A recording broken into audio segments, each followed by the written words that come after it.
Good morning, ma'am. Are you Relacia Mouton? Yes, ma'am. Sure. And Ms. Mouton, in cause number 25 BCCR 0907, before we go forward, I'm going to take judicial notice of the court's file.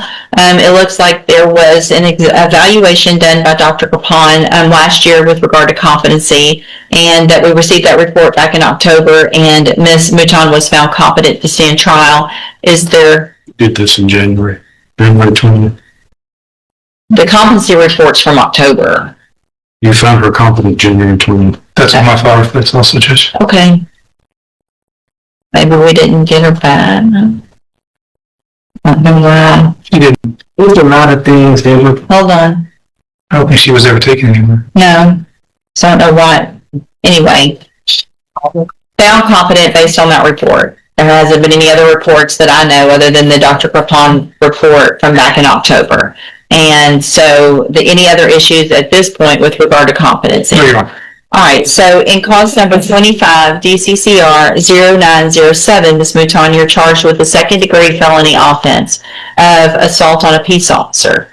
And what that means is that if you go to trial and you're found guilty, the range of punishments between 2 years and up to 20 years in prison. Do you understand?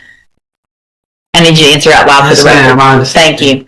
And then in cause number 25, DCCR 1466, you're also charged with assault on a peace officer. This one is from August 17th of 2024. The first one that I read out was actually from May 5th of 2025.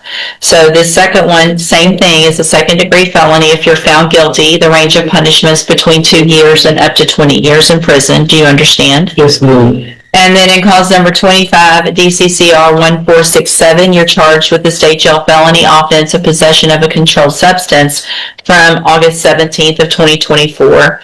And in that case, that means that if you went to trial and you were found guilty, the range of punishment would be between 6 months and up to 2 years in a state jail prison. Do you understand that? Yes, ma'am. And then in cause number 25, DCCR 1468, you're charged with assault on a peace officer, and this is from that same date of August 17th of 2024. Again, if you're found guilty by a jury, the same punishment range applies, which is between 2 years and up to 20 years. Do you understand? Yes, ma'am. And then the last case is 26 DCCR 0120. You're charged with possession of a controlled substance, a state jail felony, from August 8th of 2024. And in that case, if you were found guilty, the range of punishments between 6 months and up to 2 years. Do you understand? Yes, ma'am.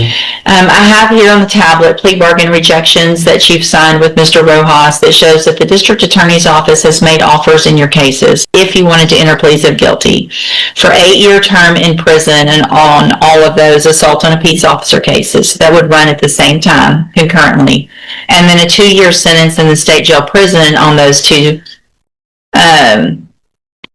The offer was actually we would dismiss the state jails, Judge. Okay, so there would be a dismissal in the 2 state jails with, I'm going to make that notation. Because I just signed paperwork to refuse with 2 years with both of those. You did. So obviously the bigger cases are the 8-year terms. So what the offer is, and so that we're all on the same page, it would be 8 years TDC on the 3 assault on a peace officer cases with dismissals in the 2 state jail cases.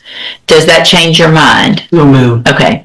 So you have every right to reject. Hang on. So you have every right to reject those offers. I just need to make sure that you understand what the possible consequences are if you go to trial, what your options are if you wanted to enter a plea of guilty, and you understand all of that. Yes, ma'am. And you want to reject those offers and have your cases set for trial. Yes, ma'am. All right, we'll get them set for trial. Ms. Mouton, just listen. Mr. Rojas has been appointed to represent you. He's one of the attorneys who handles a lot of cases for me as a court-appointed attorney. With your permission, I can release him and appoint another attorney who could begin preparation for trial a little quicker. Is that okay with you? Yes, ma'am. I thought you was trying to make me keep him.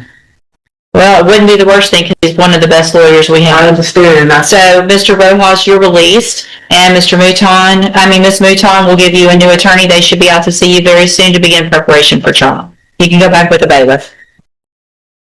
Also, hold on, come back. Mr. Smith, do you anticipate there would be any reason for that offer to change? Judge, I thought that was a very generous offer. So I do want to make sure you understand that just getting a new lawyer doesn't mean things are going to change. The offer is what it is, and so there's not going to be any change just because there's a new lawyer. I've seen the tapes and it's not enough on the tape to show that I deserve 8 years. All right, but that'll be up to trouble in 20 years. a jury. That's what juries are for.